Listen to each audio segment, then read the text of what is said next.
Everyone, and thank you for joining us at the last of the Worcester Education Collaborative's forums on the for the school committee candidates. Before we begin, I would like to just say a couple of words about the new school committee structure. As many of you know, as a result of a consent decree between the city, the Office for Civil Rights, the Federal Office for Civil Rights, and two plaintiffs representing the Worcester NAACP and Worcester Interfaith, the school committee was restructured with a mix of at-large candidates, 2 at-large candidates, and the rest district candidates, which will give us a school committee that gives both voice to the city's districts and the various constituencies across the city, and also allows for a broader look at the needs of our community, our kids, and our schools overall. So I'd like to thank the candidates who are here today and lob things over to our moderator, Noe Medina. Noe? Thanks, Jen. Welcome, folks. Welcome, candidates.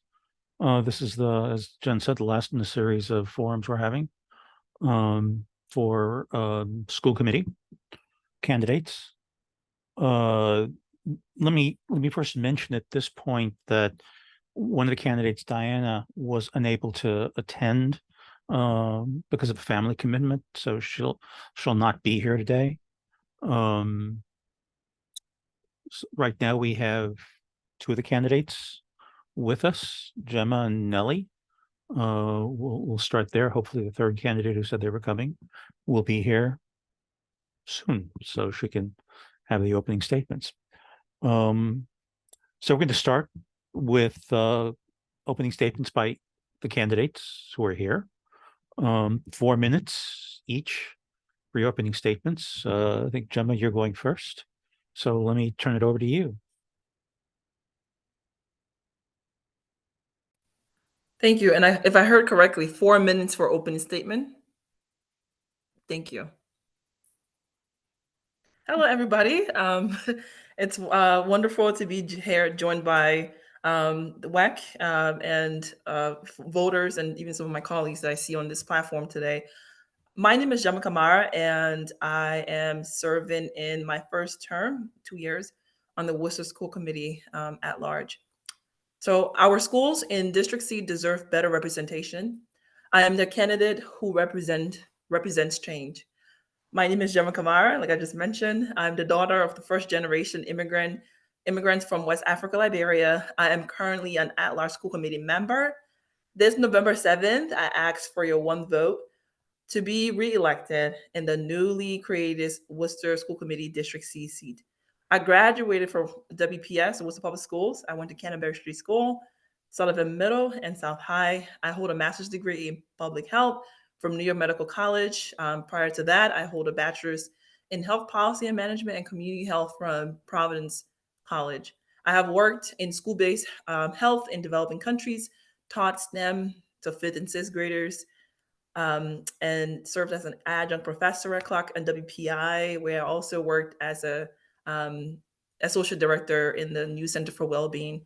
I am running in District C to fight for equitable allocation of resources and programs needed for school safety, and to uplift the voices of parents and children and educators whose voices have been left behind. And I think this district model really lends itself to be able to bring those voices onto school committee. With just 1 term under my belt, I contribute in depth to school committee deliberations, our structure, salient issues to driving our district needs forward. I served on the adjunct HAWK committee that hired a new superintendent, and who've gotten great remarks from all of us this year. Served on the finance and operation committee, as well as the teaching, learning, and student support. As an alum of the Worcester Public Schools, I'm very proud of the progress and work we've made in the last year and a half. with this new committee and new superintendent. And so that's why I'm asking everyone here to kindly consider the decisions that we make in this next election cycle, because it could really make or break the direction we've been working so hard to move our schools in our districts in the right direction. So I am the single positive choice candidate for my district, even though, again, I've been serving for one term, and my opponent has been there for many other more terms, like 6 or 12 terms. But you've seen the work we've done in the last 2 years, and that means something. It counts for something. And so this November 7th, I ask that you kindly let people know in my district.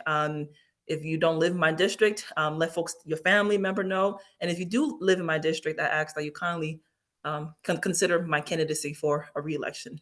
Thank you.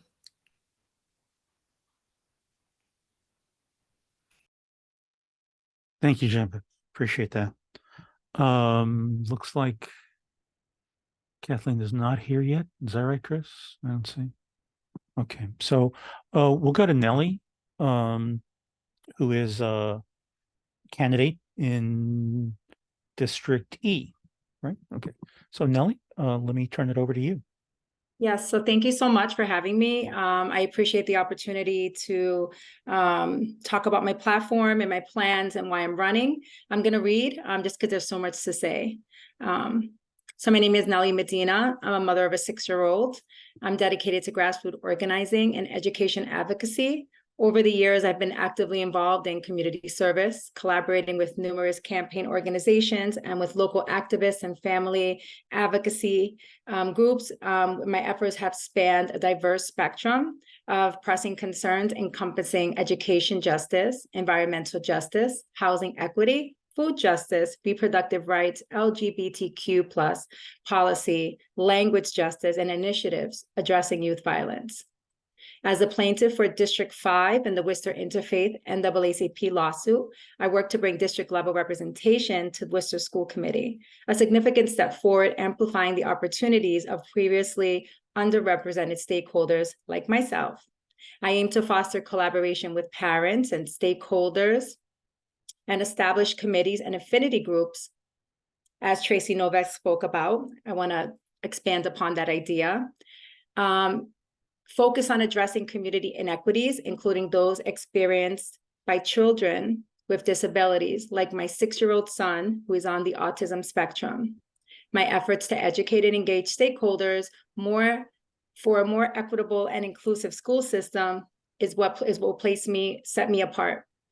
The well-being of every child at its core extends to our dedicated educators, ESPs, and school nurses. Foremost and most importantly, I'm a mother with skin in the game, which sets me apart from any other District E candidate. I'm also committed to giving DCF-involved children a chance to be seen and heard in our city schools so they excel academically and have access to every hidden resource available to them and their caretakers.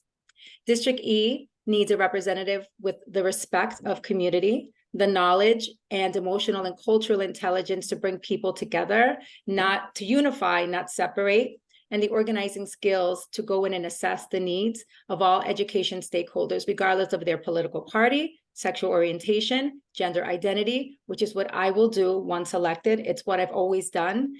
This district has 60+ languages. We have a place called Upland Gardens, and in that group of housing, there's 17 languages.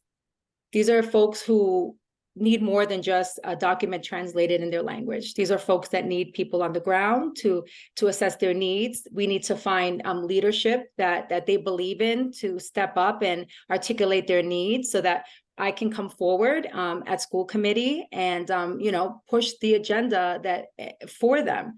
My role is a representative. I will not speak for the people. I want to be with the people, as I always have. But knowing that the person who's running against me is not really respectful of diversity is really alarming to me. There's a lot at stake. I feel that if one child in one classroom is falling behind, then that whole classroom is falling behind. We don't have buses to take our children to after school program, and we have some of the most impoverished communities within the district, and I want to change that. I also think that because there's an open contract at the school committee for our buses and bus monitors, and we spent $19 million in buses, and our children need access to after school programs, that there's a lot of work to be done behind the scenes. I think with a district that got $552 million, we could do better. So I want to see that most of the money, we bring as much money into the classroom, and that we access outside granting and funding opportunities to bring in the programs we need to move our students, our community, our district, and our city forward. Thank you. Thank you, Nellie. Appreciate that. So I think we're going to move forward with the question and answer phase of the session today. So we have a question to ask both candidates, and then we have a second question specific to each candidate.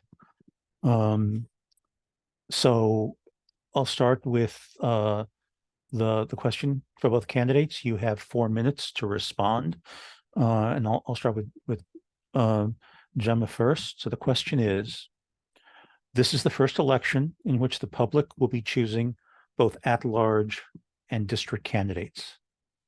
As the committee discusses and debates issues, policies, and practices, how will you work to assure that both the broad needs of the district are addressed, as well as the needs of specific communities and constituencies?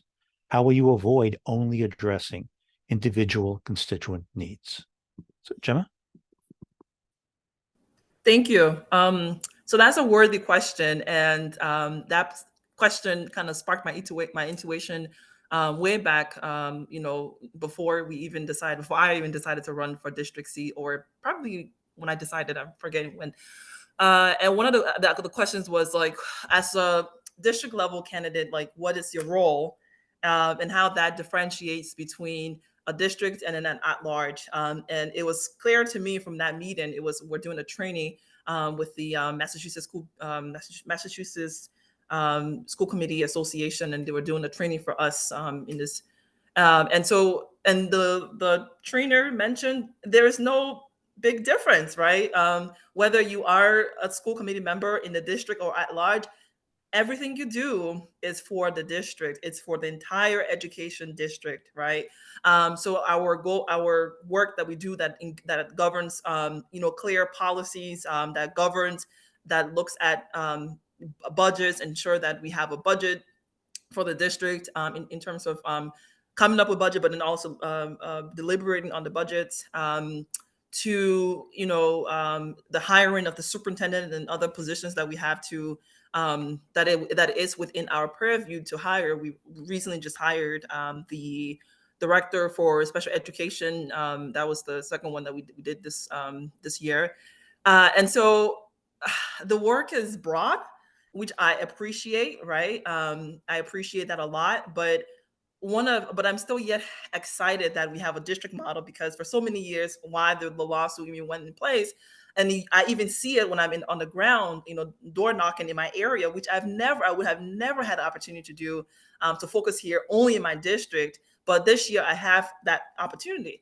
And so that model lends itself to me understanding what are the needs, right? And the needs for the schools within our districts are stark. Like when you walk down from Worcester East Middle, Worcester East Middle is one of the 4 middle schools, and you can see stark difference, right? A beat down building that needs repair, windows repair, and we've been fighting for years. The state representative, both of them, Donahue and State Rep Mary Keefe, they've been fighting for years to get funding. We got funding, but then still there's some hold up. The building had a program before that parents really appreciated, that allowed kids to go to, for parents to feel comfortable that their children were getting education at Worcester East Middle. But you see, over the years, there's been a lot of changes. When you move down to Rice Square, you see the difference between Rice Square and Worcester Roosevelt. You see the difference between Roosevelt and Lakeview. You see the difference between Lakeview and Rice Square and Grafton Street School. These are schools. Grafton Street School, the elementary school, Rice Square, the elementary school, we really need to do a lot more work on that. So I will not lie and say that my voice won't be impactful to those changes. I have been on school committee deliberations with regards to maintenance and facilities, making sure that Grafton Street School had the roof was fixed in the lunchroom, because at one point in time the whole roof fell. The ceiling fell, and I was on it to ensure that those things were fixed before the kids went back in school. And other needs within our district. Roosevelt Street School has a traffic issue for 5 years. It's been 5 years. I was not even on the school committee in 5 years. It has impacted businesses. I have watched with my own eyes accidents happen on this road because I live right in the community. And we've been pushing, I guess, have been pushing for that. And it's just taking us right now for us to fix these changes or find solutions to these changes. So I really appreciate that this district model lends itself to members like myself really advocating, because the health of any one school determines the health of all of our schools in the city. And that's one thing that we cannot forget about. And so while my job is to govern, is the budget and all the other great stuff that is a part of our law and bylaws, and some of my committee member would say, this is our specific job. But my voice will also be impactful to those, those issues that has been persistent in my district. I plan to be on the ground. I am in the ground. I lend my time to meetings within the district to meet with families members. Family call me for various issues. I visit the schools repeatedly, just to ensure that I'm learning. Part of it too is me learning, because I love this information. I love the things that we do. It's me learning, so I can have a bigger idea of what goes on. Because an educated and informed committee member is one that is able to be informed and educated and outspoken on the floor. And which, when you do watch school committee meetings, you see that the voices, the things that I say are important. They come from the community. They come from things that I hear, and they are investigated. So I investigate things before I come to the floor for deliberation. And these are all things that I think that going forward, whether at large, what my role will be now, district level. The time, Gemma, now. Thank so you. You can just finish. You can finish your statement. I just want to add that I will continue to be an advocate for the entire school district, including and especially District C. Thank you. Thank you, Gemma. Apologies for interrupting. Nellie, now the question again, I'll read it again. This is the first election in which the public will be choosing both at-large and district candidates. As the committee discusses and debates issues, policies, and practices, how will you work to assure that both the broad needs of the district are addressed, as well as the needs of specific communities and constituencies? How will you avoid only addressing individual constituent needs? Nellie, let me turn it over to you. Yeah, I think we don't exist in a vacuum. What I learned from knocking on doors is that the education issues belong to all of us. I can't tell you the amount of, white Caucasian families who are struggling with disabilities and accessing 504 accommodations and IEPs for their children. How many families who don't speak English have the same issues? So I think that though I am accountable, I will be accountable to this district. I'm accountable, we as a group at large and district councilors are accountable to the city, right? And so I look forward to working together, but there are some things that will be unique to my district. One thing I want to work on is budgeting. We are not a one-size-fits-all city. We should not be budgeted as such. And so it'll be interesting for me to figure out how do I represent my district and at the same time make room for all the needs of the other districts, right? I have 3 city councilors. I'll have 3 city councilors to work with in 3 different communities. It's impossible just to represent in my mind because I'm fair and I believe in equity. I believe in language justice. I believe in representation and I believe in inclusivity. So for me, it's about addressing the needs of all constituents, putting together a group. And I don't know how it's going to be done. Like Gemma said, we don't have all the answers. This is something brand new, but I want to set a high precedent, right? And how we organize people, how we bring folks from different districts with different socioeconomic, privileges, with more needs than others, and make it work for all of us together. But I think it's about consensus. I think it's about taking the time to knock on doors, even after the election. I don't think it's going to be an easy pull. It's not been done in the city. We don't really have a lot of reference for it, but I plan to learn, to listen, but also, you know, what I've seen knocking on doors is that we're all in this together, whether we know it or not. And that's why electing someone who gets that and who is unbiased and gets that parents are parents and all children deserve a right to succeed is so essential. Electing the right person will make it so that we're not focusing on the needs of one constituency or over another, or that we're, you know, not judging people because maybe they're, or not assisting students because maybe their parents are undocumented, or, you know, not listening to parents who are LGBTQ plus, or for any reason at all. So it's about not discriminating. It's about listening, a lot of listening. It's about putting your heart in it, but understanding that while I do represent a large district of students and families and a culturally diverse district, I'm accountable to the whole city, and it's going to take all of the school committee members to make this work. Thank you. Thank you, Nellie. So let me just alert people that we've heard from Kathleen. She is unable to attend. She has another commitment that'll prevent her from participating. So she unfortunately is not going to be with us today. So move on to the second round of questioning. This is a question specific to each of the two candidates. Gemma, I'll pose a question to you, your question first. You served on the school committee. You've served on the school committee during one of the most challenging periods for the district, the period during and immediately after COVID. During that time, what did you learn about the role of and about the delivery of education in Worcester? Again, you can have 4 minutes for this. Thank you. Just for some clarification, the role and delivery for The role, what you learn about the role of and the delivery of education in Worcester. Right. Thank you. So 4 minutes. Great. Thank you. I've my background did not start from being an elected official or having so much connection to the city of Worcester. You know, many people may know me. Some, if you don't, my family came here from Liberia, West Africa. When I came to the city, I went straight to public schools, elementary school, and when I graduated, I left. You know, I went to college out of Worcester, grad school out of Worcester, came back in 2018.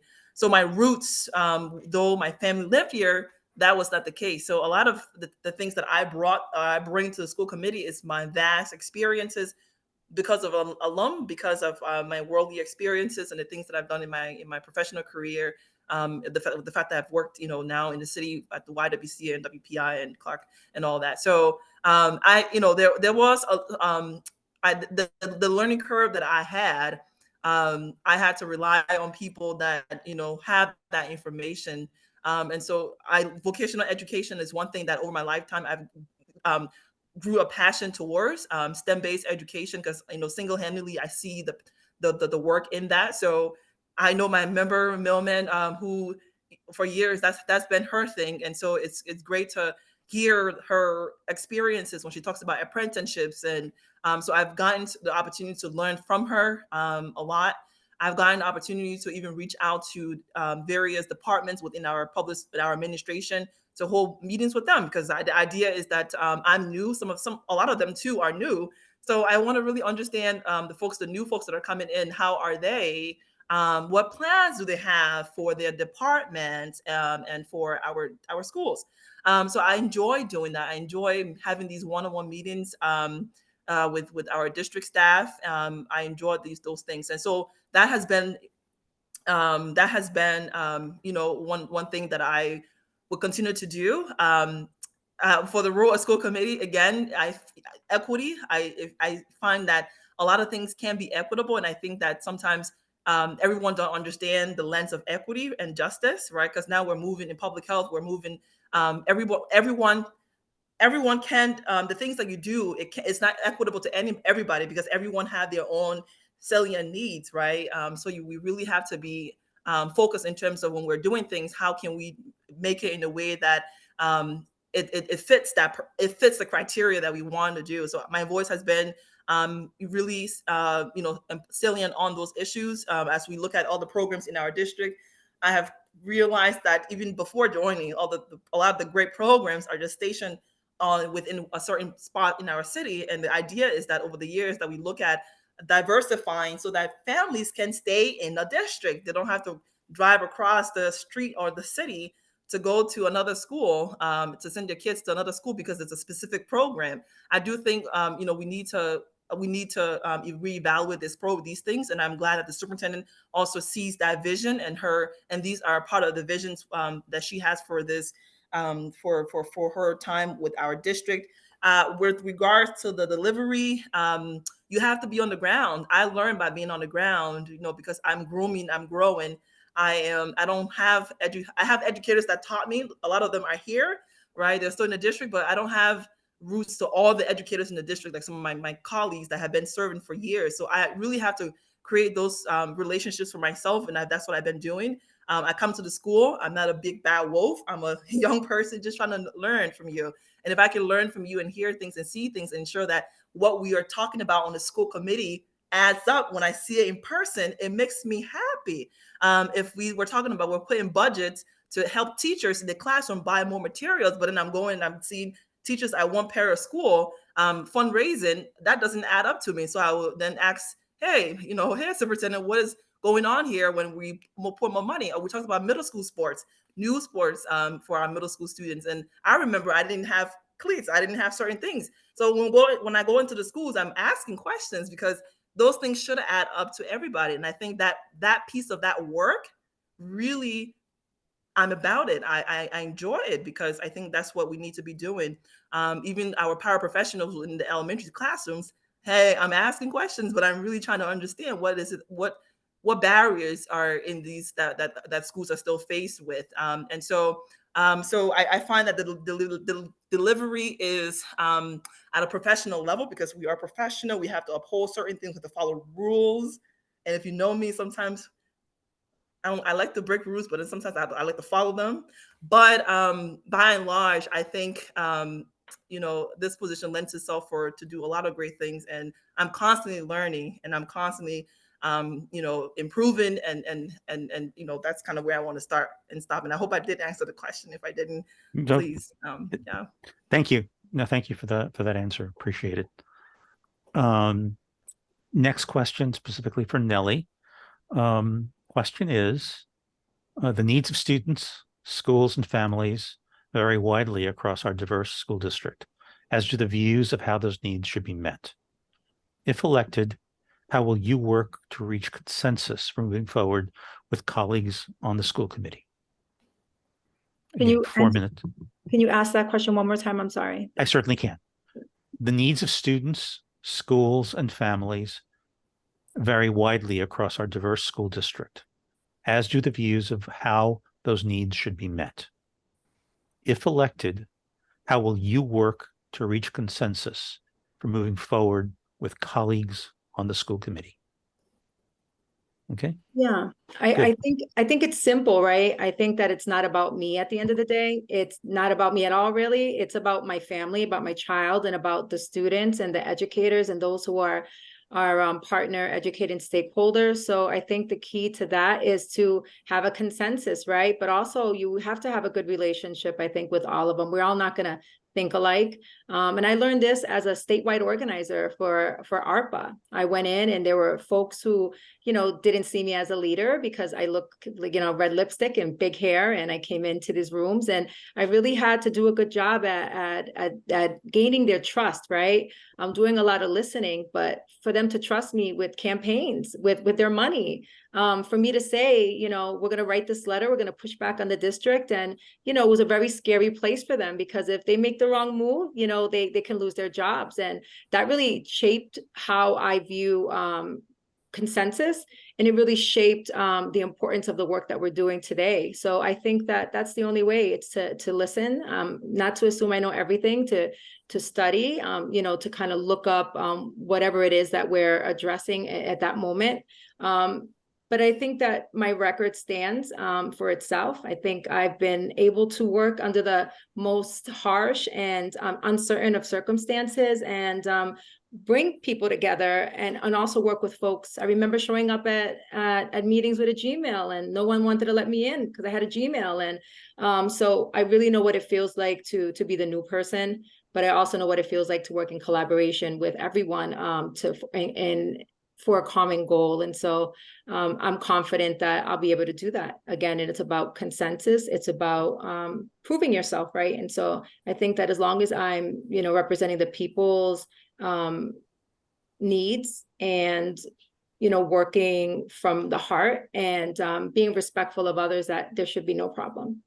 Thanks. Thank you, Nellie. So now we'll go to closing statements. Since we have a little bit more time, I'll give folks up to 4 minutes for their closing statements. Starting with Gemma. 4 minutes. You can go ahead. Thank you. Thank you all. So within the last 2 years, for someone you have with and follow my journey, I actually started my election in 2019. I ran and just made it on, just a few votes. I didn't get on in 2019. And so we pushed in 2021, and people, like I see a lot of people, names that I recognized, you all gathered, voted and donated and did a lot of great things to get me here. And I appreciate that. And I'm asking this ask again, right, for this re-election purpose. I kindly ask for your vote. I ask that you share my information. I ask that you push me. You can see, right? I think we've gone to a lot of forums, but really there's a lot of forums. I'm always there. Nellie's always there, and our opponents aren't there for various reasons. Only one forum that I went on where my opponent was there, and that was the Worcester TNG and the WEC and the Chamber of Commerce partners. And I think these forums are very important because it helps to really see the viewpoints of one candidate versus the other. Anyways, I'm alum of the Worcester Public School. A lot of the things that I learned from Worcester Public School, such as public speaking, when I ran for my class vice president, I learned a lot of these important skills. I saw a lot of great things in our district when I was in public schools. That afforded me the opportunities that I have, that allowed me to get a full scholarship to Providence College. As an African child, when I learned that I had to get good grades and do extracurricular activities, that's what I did, right? And so I was favored for that. I saw some other students who maybe just needed support, just needed a teacher to hear them out and someone to believe in them. And so I saw a lot of those barriers in schools. And when I graduated college and learned in public health and learned about all the inequities in the schools and health, that's when I really started to look back at my past, and I'm like, wow, it was about the grace that I'm here, right? Because I could have been pregnant, because there was a lot of teen pregnancy going on when I went to public schools in the city. Gang violence was huge as well. Still, we have security guard at South High. His name was Carlos. We didn't have police in schools when I was there. All these great things that we're still talking about here today. I'm glad that the Worcester Public Schools have a curriculum now to teach students about sexual health and sex ed. I'm glad we've made those strides. I'm glad that some of our public schools, high schools have more vocational education programs. I do think that we need to look at the quality and content of those Chapter 74 programs and also bring them in other side of the city. There's more work to do. With my background in public health, I've been a voice for us, our district, to have I know all my committee members, but to really have a district-wide plan for how we're going to look at school-based health. We do have that now. We have wellness spaces in our schools. Rather than expelling children, we're giving them chances, and that's what we're supposed to do, right? We're supporting with therapeutic and other racial justice. If I'm not calling the terms right, please forgive me right now. But we are supporting kids in the best ways that we should be doing. And so I have been doing this work for the last 2 years, prior to that, I'm in the community here, but to do the work, we really need people like myself to have another term and to have many more terms on the school committee, to bring people like Nellie and people like Sue and other folks that we have trust in, to ensure our schools have the future that we want.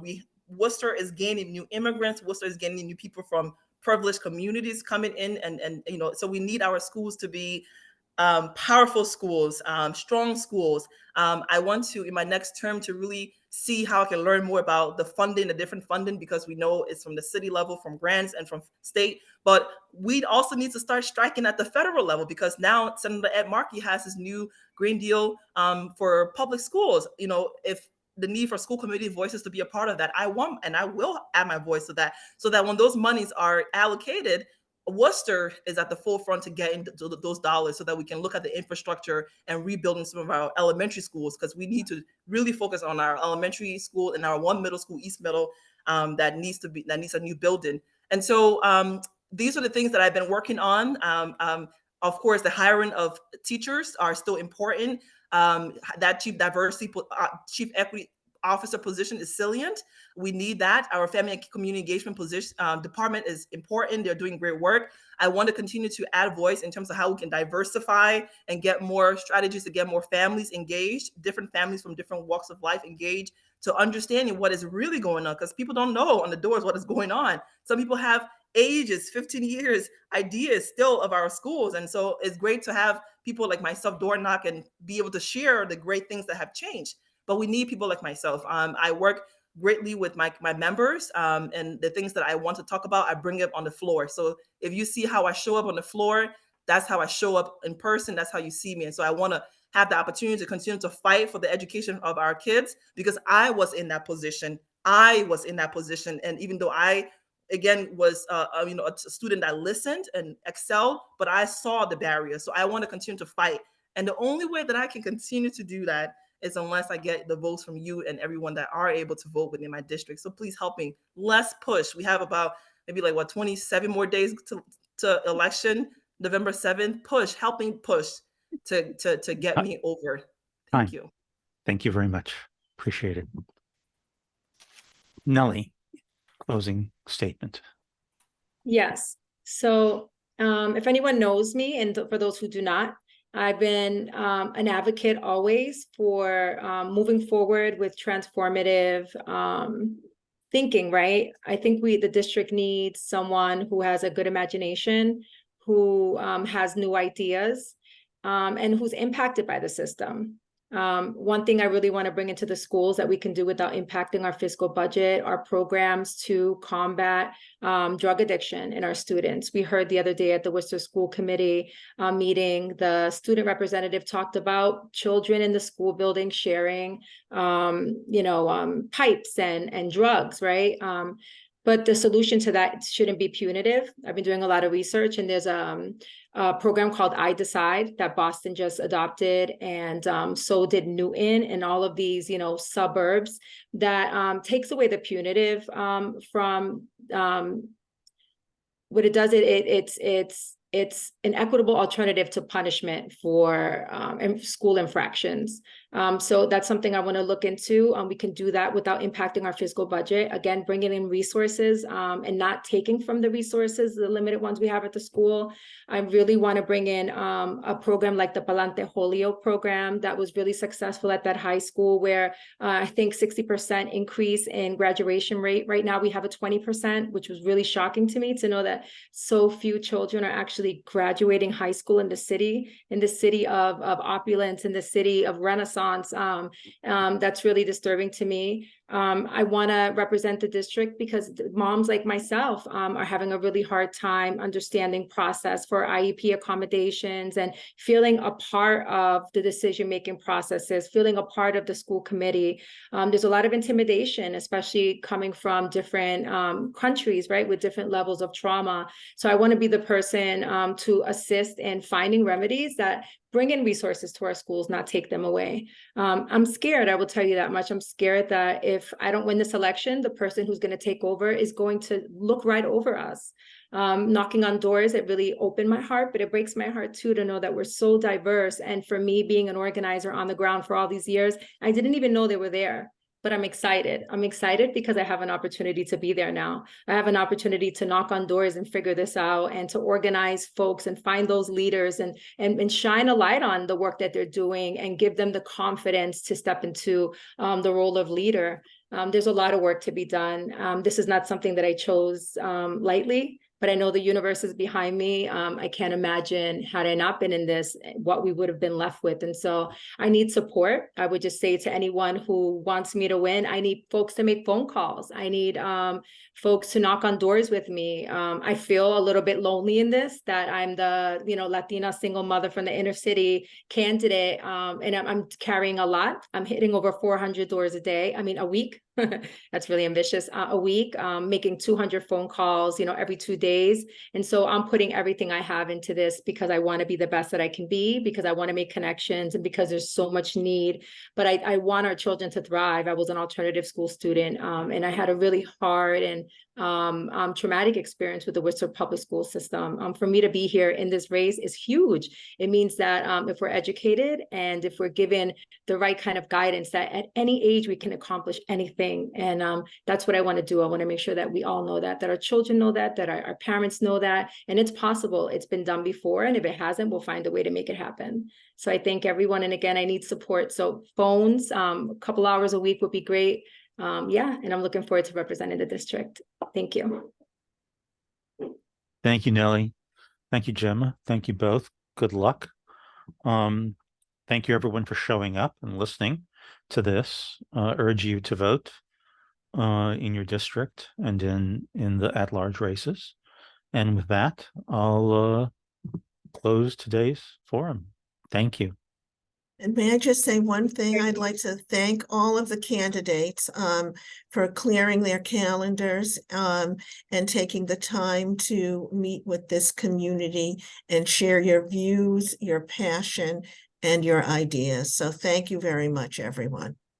Thank you. Bye-bye. Thank you. Thank you.